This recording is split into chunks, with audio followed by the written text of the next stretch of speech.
Welcome to the Business Women Australia podcast show, the podcast that brings together industry leaders to discuss the latest trends, insights and strategies. So sit back and relax, let's get inspired by the amazing women who are shaping the future of professional women in Australia. Don't forget to like and subscribe.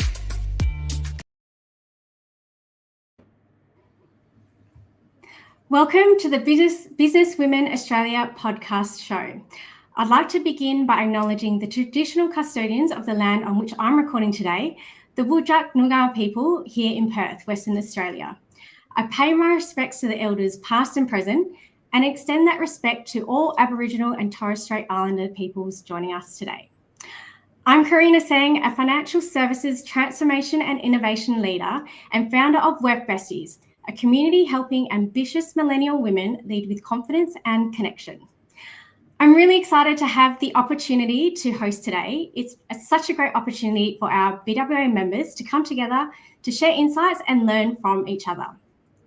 Today's episode is all about showing up authentically in industries that often lean on jargon and tradition. Think financial services, accounting, legal, professional service consulting. We're unpacking how professionals in these spaces can use authentic video content to build trust and truly connect with their audience.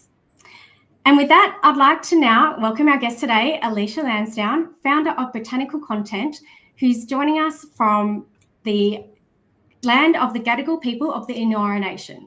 Alicia helps leaders find their voice and bring it to life through story-led strategic video that builds trust and drives real impact. Alicia, hello and welcome to the BWA podcast show. Hello, thanks for having me, Karina and BWA. It's a pleasure to be here. Awesome. So, Alicia, you've built a business around helping others find and share their authentic voice, often in industries like financial advice. And I know that you've worked in the financial services industry before. Can you tell us a bit about what led you to start Botanical Content and why storytelling through video has become your medium of choice? I think there's so much to that question for me personally. I've worked in so many different industries. I've worked in legal, financial services. I've even worked in tech. And one thing actually, while I was thinking about this podcast, is I did training management when I worked in tech. And one of the things was creating, explaining things to people in layman's terms. So it was web hosting. So you had to break it down into a language that people understood. So I think I've really lent into that, into my professional life and my business, because Botanical Content is all about communication. So, when we think about these compliance-heavy industries, there's jargon that people don't understand and get confused about. So being able to communicate a business's values in a way that creates emotional connection is I absolutely love that. I love it when I'm interviewing somebody and they just pull out this piece of gold, or the reason that they started their business, or the reason or how a business has helped another business or a person transform their life through their services. So I think for me, it's all about being able to pull out that gold to create those connections on that emotional level. Yeah, and why do you find it's through video particularly, instead of because we've in those industries, especially I think in financial advice, in my experience, it's been a lot of print heavy or image heavy rather than video. So what is it about video that really cuts through to that emotional connection part of it? Yeah, well, it really is the human element, and being able to portray that emotion and that passion, or whatever emotion you're trying to convey, or to, that you want people to feel. When you're reading something, you're always going to be reading it from where you're sitting. So whatever mood you're in, you're going to be reading whatever text it is, and it can be misconstrued, based on your emotions at that time. So when we film things and when people are watching videos, it's through storytelling as well. People are able to create that emotional connection on a whole nother level that isn't there coming from where they're at that time. Yeah, and so do you think it's also, when I watch other video content, it's a bit of oh, that could be me, or that's Yeah. like you can hear that through their voice or whatever they're showing. So is that what you've found as well? Yeah, so naturally, as humans, we will overlay our own story onto other people's stories when we hear them or watch them. So you probably will remember a story more or a message more if there's a story involved, because you've connected through your own experience or your own story that you've overlaid over the top. Yeah. And have you seen, is there stats around how video content has like increased over time and people are now using that more and more to attract clients or tell their story to build, really that connection with the Yeah. outside audiences? Look, I can't think of a brand that isn't using video. And there's people already know the stats about, you remember 10% of what you read, you remember 20% of what you hear, and 30 to more percent of anything that you watch in a video. So there's, as I said, I don't think that there's anyone that's not using video. Whether they're using it effectively or not is another question. I think the brands that are creating those connections or expressing their value through their videos are the ones that are, creating impact with their videos. But brands that are just doing, sort of dry, these are our services, this is what we do, kind of very corporate, traditional sort of style communication. I'd be interested to see what their stats are, but I don't think that that's what really connects with people. Yeah. Do you have some examples that you could share, that the businesses either that you've worked with that you think they've done really well with video, or brands that are using video really well? Yeah, I've got a few examples. So I worked with a financial services company who we did a brand philosophy film.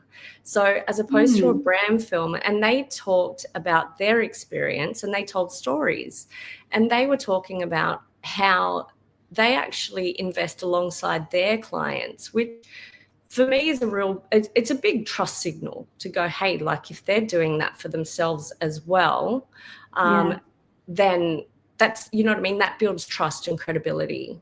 Another example, I have a client who produces a number of case study videos, and one of the case studies that we produced for them was all about the customer story. The customer was working, the whole team was working late nights. They were working, overtime all the time to produce these financial reports. But using this piece of technology, they were able to simplify that process, shorten it, and now the team doesn't have to work overtime. They don't have to work late nights or anything like that. And that story came through working with two businesses, one who was helping them with implementation and one with the technology. And they talk about, the impact that it had on the business, but also the impact it had on their personal lives. So that was something that I think that we can all connect with, particularly in financial services. A lot of people are working long hours to create big financial reports, annual reports and whatnot, for compliance as well. Yeah. And then you can look at that video and go, oh my God, that's me. I need that, because you're overlaying your story, which is relatable. And then another one that I saw was a prudential video, which is actually by one of the advisors. She's a woman, and she was talking about integrity. And she was also talking about how when she sits in front of clients, that she actually thinks, would I give this advice to my mum or dad? If I saw this person on the street, would I feel good within myself that I've given that person that advice? So I think that's highly impactful. And I think from a woman's perspective as well, having a woman talk about that, traditionally all these relationships were created, through lunches, on the golf course, and it was a very male-dominated industry. So we kind of need to have these messages online, and I think video is the most impactful way to do this, because we're not just connecting in a male-dominated industry anymore. There's women. We are, so culturally diverse now in Australia, and women, as you know, love to do research, and we are about creating emotional connection. So I feel like those brands are doing that really well. Yeah, I really like that last comment that you made around we like to make that emotional connection and that research, because we do like to make sure we like the vibe of the person is similar. And I guess, you really get that through video content. And when you hear the person speak and you see what they're like, to help you make that decision to go, oh, I think I might like this person. They might be able to help me. I'll take that to the next step. Whereas, you don't really get that in print as much, I don't think.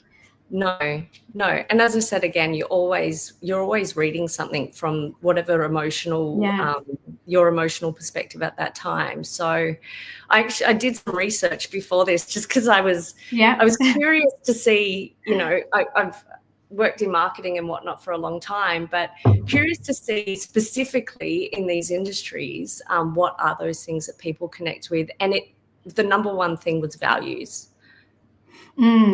And so communicating those values is, we don't need to talk about things that are, compliance heavy. We don't need to give advice. We don't need to do anything like that. We need to create those emotional connections online. So, scrap the jargons, the acronyms, throw all of that out the window, and start to talk to people, in their language. Yeah, that's so true, because you think a lot of, because I come from financial advice, that's the things I'm most in tune to when I see it. And it's like I see some companies, they talk about, oh, here's the investment returns we can get. Like, that's all well and good, but communicating your values. And you don't want to say, here are my values, 1, 2, 3, 4. It's the way you tell that story and what you do. And going back to that, I think it was the second example you gave about how the company did all the work and showing them the work that they did to cut down the time it took them to do things. I think that's a good way of showing as well what your company stands for and what you are doing to improve the customer journey for your clients and also the well-being of your staff.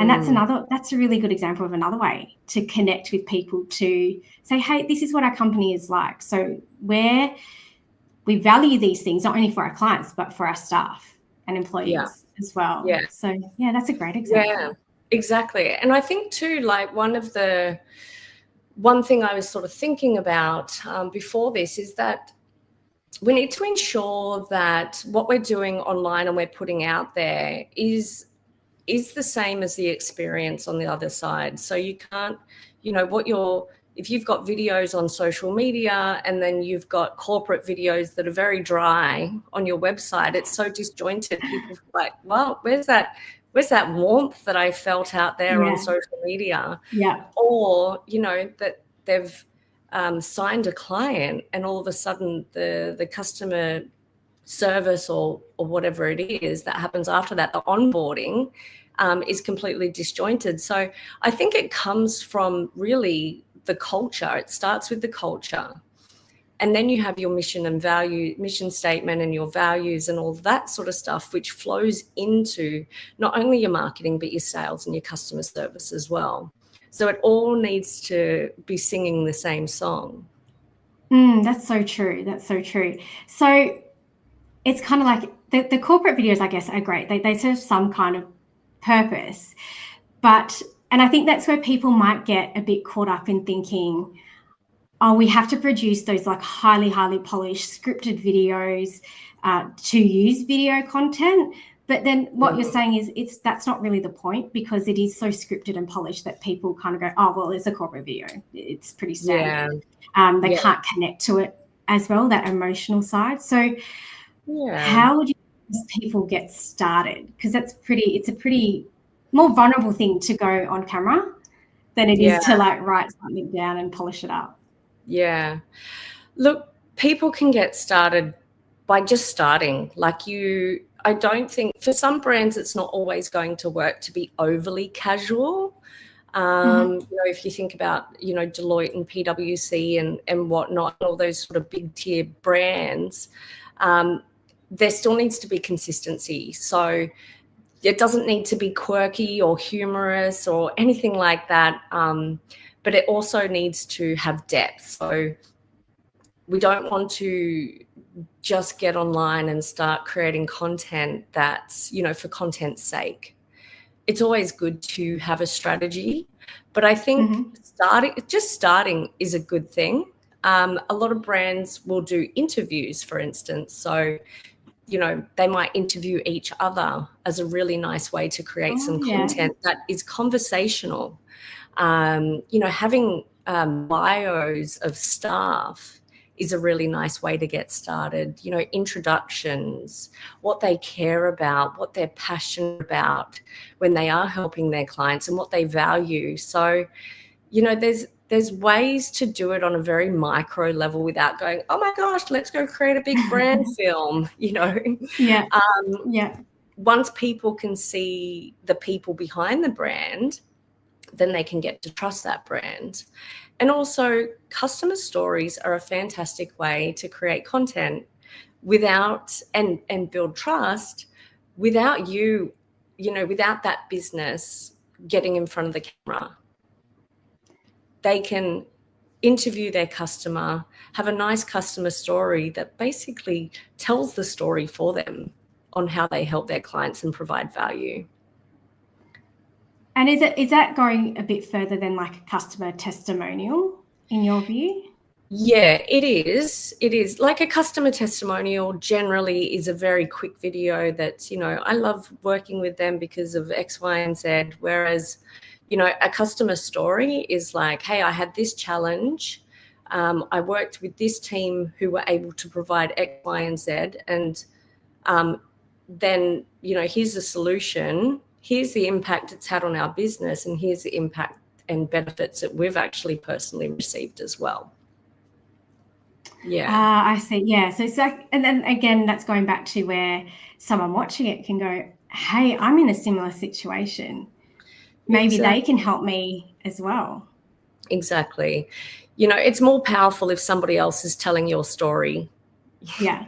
Yeah. It's building up all those trust points too. So it's if they can help these other people and these other people are willing to talk about it and you can see the joy or the comfort that they have from that service, then that's building all that trust and all the different examples, I guess, as well. If you can get different clients to come and do that with you.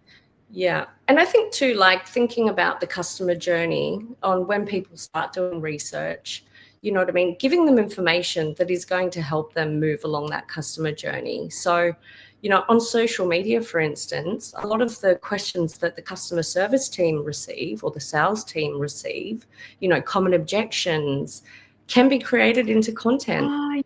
Yes.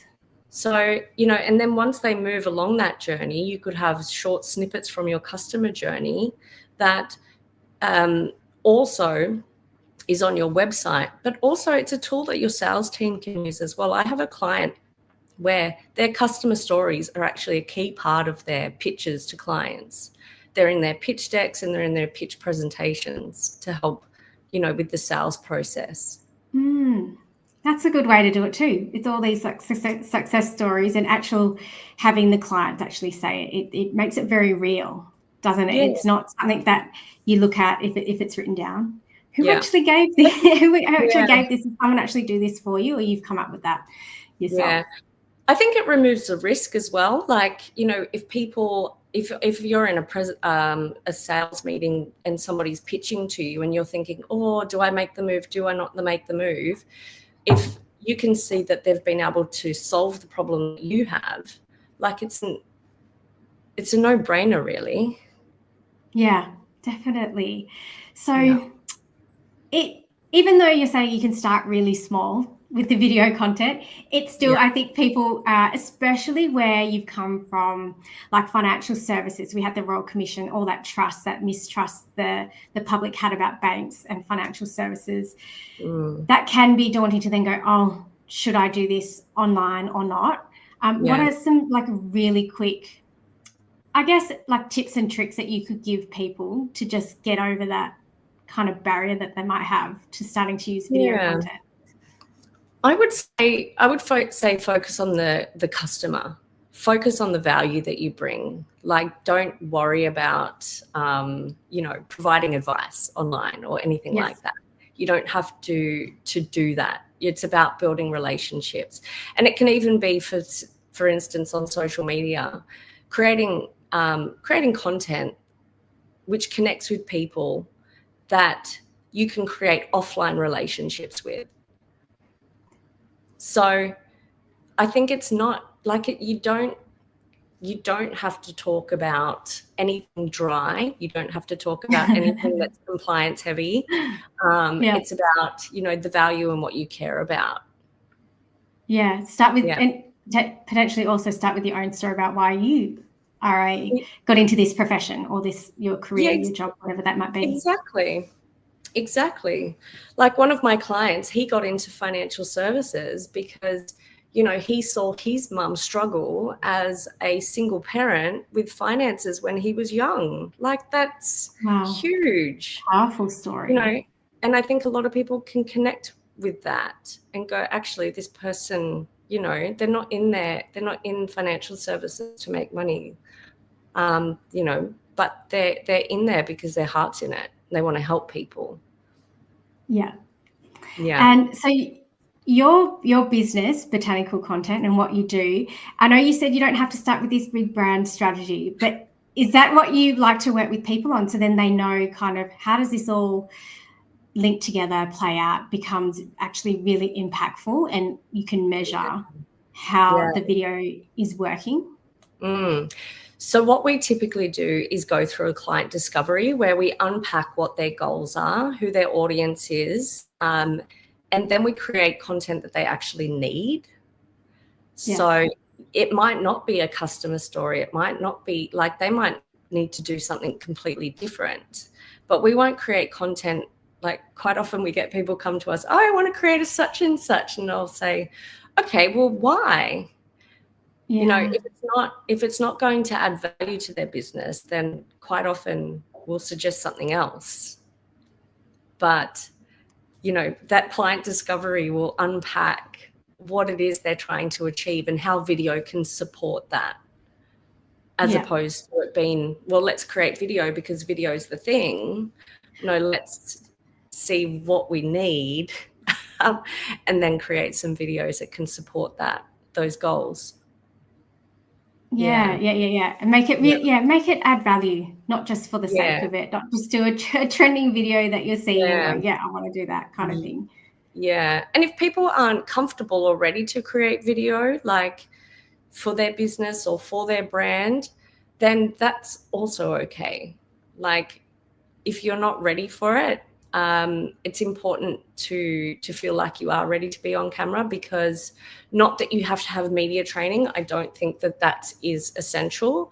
But if you just want to talk about, like, on camera, you're like, okay, I know I need to do video, and then here's some topics, and you create some video, it's not going to come across authentically if you're not ready for it.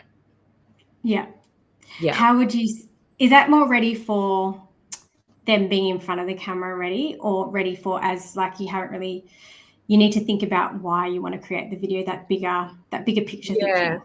The bigger picture thinking, once you have that set, a lot of people, once they know the purpose behind the video and they're like, this is actually going to help people, it's going to help the business, it's going to, communicate what we really care about, or whatever it is, once they've got that, getting on camera is easy.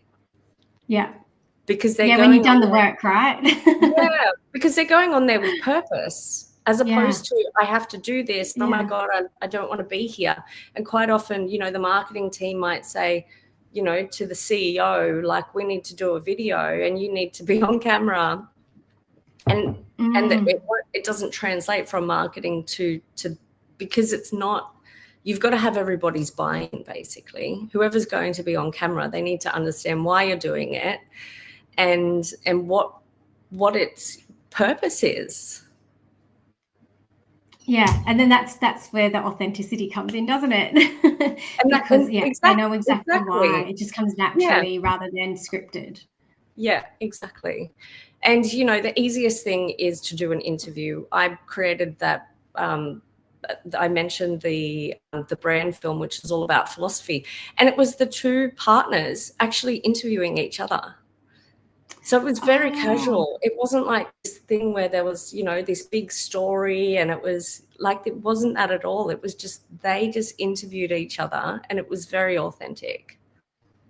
And comfortable too, because they have the relationship there know each other, and the banter and the that would make it a lot more comfortable than having someone like interview you for a video. Yeah, that's right. Because I think two people can, you know what I mean, strip away their personality on camera if they're not comfortable with it. So but interviews, I definitely, like, a lot of the time, if people aren't comfortable talk to camera, we will do interview style. Yeah. Do you if they have go with you as part of the looking at the strategy and doing the content, do you interview people yourself, or do you prefer to get other people to do it? Yeah, I do it. It depends on the client. If they want to do it, then I help coach them. But quite often I will do it, and I seem to have a knack of just making people feel comfortable and confident on camera. So yeah, it depends on the client, but it's flexible. Oh, that's good to know that. It's hard. I think it's hard to get people to feel comfortable. So knowing that you can do that straight away and make people feel really comfortable about it, because video itself is daunting enough. I know that I don't like going to record myself on camera that much, but you just have to do it, right? Like it does connect so much more, but to have someone who's kind of holding your hand along the way, that's really valuable. And as I said, and you probably experienced this too, once you know what your message is, creating that video is so much easier than going, well, what's this for? Yeah, definitely. There's times I've recorded something, I'm like, that is no good, because I already did it just so because I knew I had to do something. You knew you had to do it. I didn't connect to it as much as the times when I'm like, oh, I know what I want to say, and it just comes out so much easier. Yeah. And that actually reminds me about consistency. So a lot of people talk about consistency. Now, it's not always consistency and like you need to post this many times per week on social media and do this and do that. It's about consistent messaging. It's, how you show up on camera. So if you're not ready, or you don't have a message, or you feel like you're doing it just because you've got to do it, it's not going to be congruent with you or what you really want to talk about. You're just doing it because you have to. Yeah.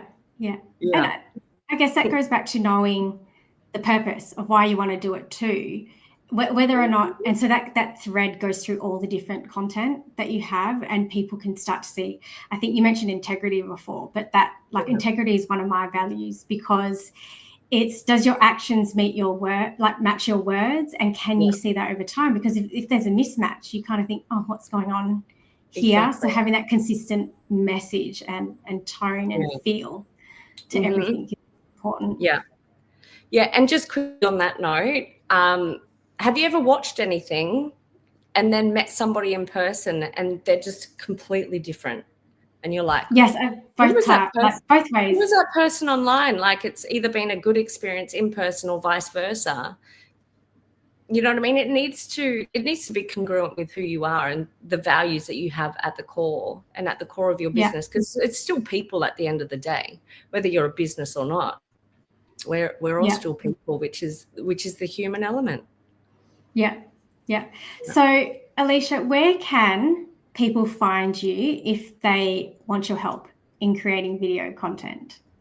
Yeah, so I'm obviously on LinkedIn, but also my website is botanicalcontent.com.au. You can call me or send me an email, and let's have a chat. Yeah, and you're Sydney based, so do you work with businesses all across Australia, or predominantly Sydney? Yes, so we have a team all across Australia. So awesome! So you can help everybody. You're here for I'm in New everybody. Zealand as well, actually. We've started doing a bit there too. Wow. So, good opportunity to travel to, isn't it? Definitely. Awesome. So thank you, Alicia, for joining us today for the Business Women Australia podcast. I really enjoyed the chat we had around video content, and thank you for everyone for listening. And as Alicia said, if you'd like to know more about Botanical Content Oil herself, or even myself and Work Besties, you can both find us on LinkedIn and also in the Business Women Australia member website, and we're on the member directory. The recordings of this podcast show will be available through the BWA website as well as YouTube and Facebook, and the recordings will also be available through iTunes and Spotify as well. And of course, make sure you're following the Business Women Australia on LinkedIn and on Facebook and Instagram to stay across the upcoming events, our member stories and opportunities to grow with an incredible national community of women in business. There's also a lot of information if you'd like to become a member on BWA is there as well, and get opportunities like this to come on the BWA podcast. So thank you for listening. Thanks again, Alicia, and we'll see you all next time. Bye. Bye.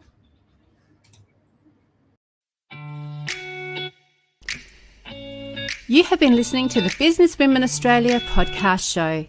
We hope you've enjoyed today's episode and gained some valuable insights to empower you on your journey. Don't forget to comment, like, and subscribe to stay updated in our latest episodes. And if you're not already a member of Business Women Australia, what are you waiting for? Head to our website today and join so that you can connect with a thriving community of inspiring women across Australia. Thank you for tuning in, and we'll catch you in the next episode.